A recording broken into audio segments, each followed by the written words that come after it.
Voilà, bonjour à tous. Je suis très heureuse de pouvoir participer à cette journée que vous organisez. Donc, je vais tout de suite partager mon écran puisque nous n'avons pas beaucoup de temps et ce qui me permettra alors de développer les contenus que j'avais envie de présenter, de vous présenter aujourd'hui. Voilà.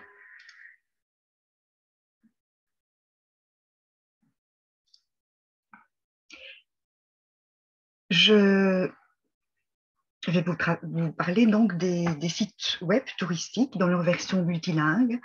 Et je vais essayer de vous montrer en quoi il constitue une mosaïque d'images et de mots, mais que c'est aussi une nouvelle façon de se raconter des histoires. Alors, mon approche, c'est une approche de débroussaillage et d'exploration. Je travaille avec des étudiants depuis 5-6 ans concernant donc justement l'étude, l'analyse de sites web dans leur version multilingue. Vous trouvez ici le nom de mes étudiantes, que je remercie d'ailleurs chaleureusement pour leur recherche. Et vous allez voir que dans mon propos, mais c'est une introduction, donc il y aura mosaïque, et ces mosaïques-là, enfin, la deuxième partie de mon écran, à droite, ce sera plutôt, j'envisagerai les pratiques textuelles, mais j'y reviendrai. Dans la partie 1 de mon exposé, je vais poser un certain nombre de questions et je vais effleurer certaines notions, mais c'est en guise d'introduction. Et dans la partie 2, je vous présenterai des exemples qui me paraissent à ne pas suivre et par contre, je vous présenterai également des exemples plus trendy. Alors, dans les premières notions de réflexion, on sait que la langue ne se superpose pas à la culture. Et souvent, vous avez sur un site web le choix de la langue, vous avez un petit drapeau sur lequel vous cliquez. Mais si on parle de cible, on sait très bien qu'un touriste flamand n'aura pas les mêmes comportements à l'étranger et n'aura pas les mêmes attentes à l'étranger qu'un touriste hollandais, néerlandais. Première remarque. Donc, cela nous renvoie, si vous voulez, à la perception du public cible. Je pourrais faire tout un développement sur les stéréotypes que nous avons par rapport au public cible, mais je ne vais pas développer ceci parce que je n'en ai pas le temps, mais sachez que c'est une notion qui est importante. Alors, qu'est-ce qu'un bon site web touristique? Il y a certainement une espèce d'équilibre à trouver entre la part du texte et les images. Comme je l'ai déjà dit, se poser la question de la cible. Et puis, on verra que la notion d'interactivité est une notion aussi très, très importante. Alors, je suis toujours dans mon introduction, mais quand on pense site web, on sait site web touristique, on sait qu'on est dans le marketing, évidemment, on doit séduire la cible. Et donc, la prise en compte du public cible est importante. Et si je me base sur une recherche de Nina van den Bosch, qui essaie de voir si un public traditionnel, donc des 60 et 80 ans, mais qui voyage beaucoup, 60-70 voyagent en tout cas, ou 60-70, donc comment un public traditionnel réagit par rapport à des sites web et comment un public de la génération C, donc les plus jeunes, ceux qui vivent branchés, que leur Facebook, etc., réagissent aussi par rapport à des sites web. Et par cette étude, si vous voulez, Nina s'est mise à comparer ce qu'on appelle le marketing traditionnel et le marketing du contenu. Je vais faire assez vite, mais le marketing traditionnel, il est plutôt centré produit, alors que le marketing de contenu, il va être centré sur la cible, il va jouer sur l'interactivité et il va travailler aussi avec le storytelling. Alors ici, c'est très clair. Vous voyez deux sites web qui sont la même région, le même site, si vous voulez, qui a évolué de 2016 à 2021. Donc vous voyez qu'on n'est plus du tout dans la même mosaïque.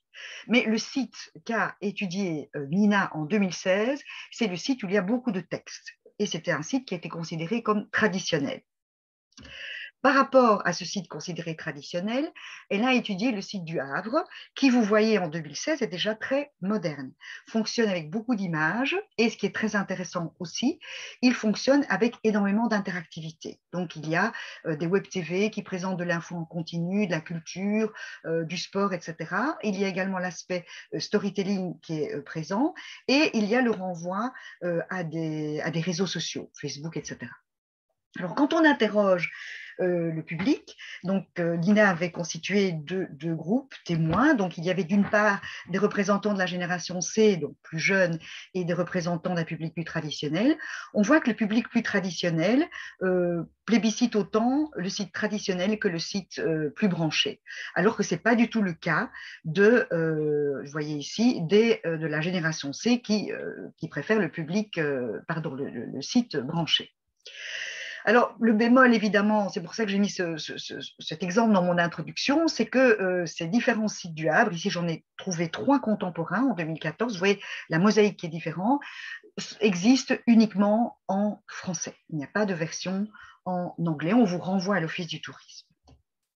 Alors, autre notion que je voulais explorer avec vous, mais rapidement, c'est la bonne photo. La bonne photo, ce n'est pas si simple. J'ai fait une petite enquête avant d'écrire ce texte, enfin, de constituer ce PowerPoint, et j'ai demandé à différents jeunes, entre 20 et 30 ans, de me dire spontanément, et en fonction de cultures différentes, quelle image représentait pour eux le plus ce qu'est le concept de brunch. Et vous voyez que les réponses sont assez interpellantes parce que les Italiennes vont plutôt plébisciter le lait, donc l'image plus traditionnelle, le café, etc., alors que des Néerlandaises vont plébisciter, choisir la version plus méditerranéenne. Et sur le site de Visit Brussels, c'est des images que j'avais empruntées de ce site, ça s'adressait en fait à des Allemands. Et je trouve que pour les Allemands, moi personnellement, j'aurais pris l'image avec le lait, le café, le thé, etc. Alors maintenant, j'en viens au corps de mon sujet, c'est des exemples à ne pas suivre, et puis les exemples qui sont intéressants et sur lesquels on pourrait réfléchir. Alors, première image à ne pas suivre, premier exemple à ne pas suivre, quand l'image ne parle pas. Est-ce que vous estimez que, c'est extrait du site de Liège, est-ce que vous êtes intéressé, est-ce que vous avez envie de manger ce qui vous est proposé? Évidemment non, parce qu'on vous montre des ingrédients et on ne vous montre pas ce à quoi on arrive comme plat. Première remarque. Deuxième remarque, vous ne savez sans doute pas ce que sont des vôtres à le rappel. Je vois que j'ai oublié l'accent circonflexe, mais bon. Et les vôtres à le rappel sont proposés sur le site en français et sur le site en néerlandais. Il n'y a pas du tout d'adaptation, pas d'explication. En fait, c'est du wallon, il faut le savoir, et donc c'est en consultant un dictionnaire wallon que l'on peut s'en rendre compte, et ce sont des crêpes ou des galettes, en tout cas des crêpes épaisses. Quand on consulte l'explication dans le site, on a la crêpe qui apparaît très tard. Donc, c'est au milieu du texte et ce n'est pas mis en évidence. Donc, quand on regarde l'image, on ne peut évidemment pas dire qu'il s'agit de crêpe. Donc, l'image est mal choisie. Deuxième exemple à ne pas suivre, quand il y a déjà une erreur dans l'URL. Bon, ça c'est grave, me semble-t-il. Alors ici, c'est un exemple qui est présenté par Yorine en 2018, mais que j'ai réactualisé, donc je suis allée reconsulter le site, et il s'agit d'une fromagerie, donc jusque-là tout va bien, hein, l'illustration, etc., mais on vous demande de télécharger un PDF. Quand on télécharge le PDF, on obtient le même PDF qu'en 2018.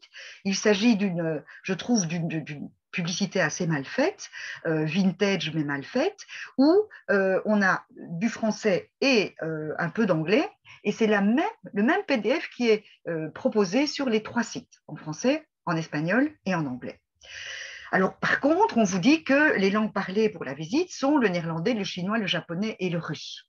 Bon, crédibilité.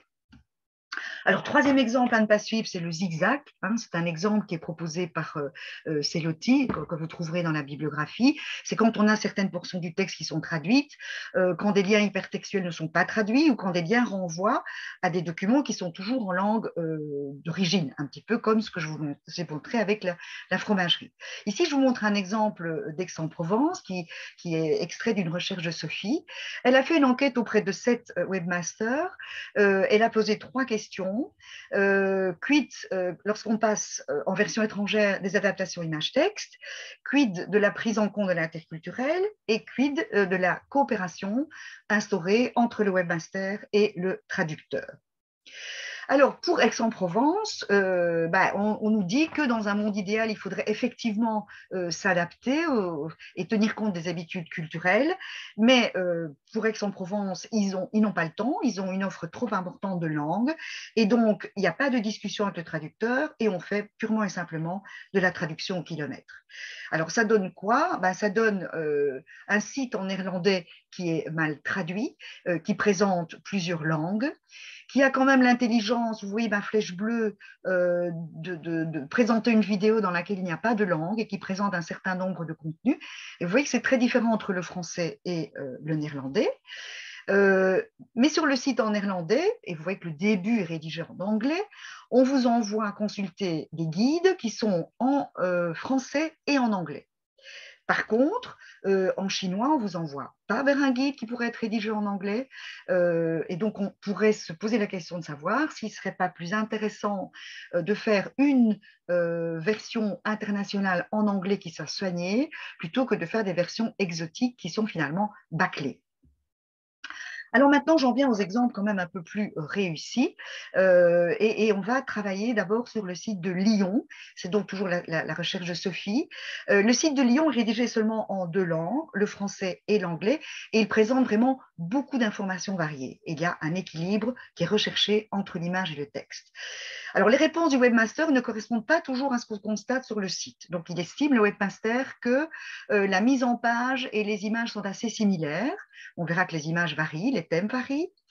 Il estime, lui, qu'il y a une prise en compte de l'interculturel avec une adaptation spontanée, je ne sais pas exactement ce que ça veut dire, mais de la traduction, avec un essai de ne pas choisir des images qui seraient trop connotées. Et là, il y a manifestement des discussions entre les webmasters et les traducteurs. Il y a donc une espèce de coopération. Il y a par exemple des phrases qui sont retirées, notamment quand il y a question d'humour. Vous savez que l'humour, c'est extrêmement culturel. Alors, si je regarde maintenant rien que le côté franco-français, je voudrais attirer donc le site de Lyon votre attention sur le fait qu'un site, ça peut être vivant. Ainsi, quand je le consulte le 13 avril à 10h30, j'ai la mise en page de gauche et à 19h18, j'ai la mise en page de droite avec ce petit cœur qui s'est rajouté. Si je consulte le site en anglais, puisqu'il n'y a que 2 versions, j'ai encore la même proposition. En anglais, ça n'a pas varié, mais je n'ai pas la même proposition qu'en français. Je vais y revenir. Mais lorsque je suis sur le site en français, donc je suis ici, et que je clique sur le choix des langues, alors j'obtiens une traduction en anglais.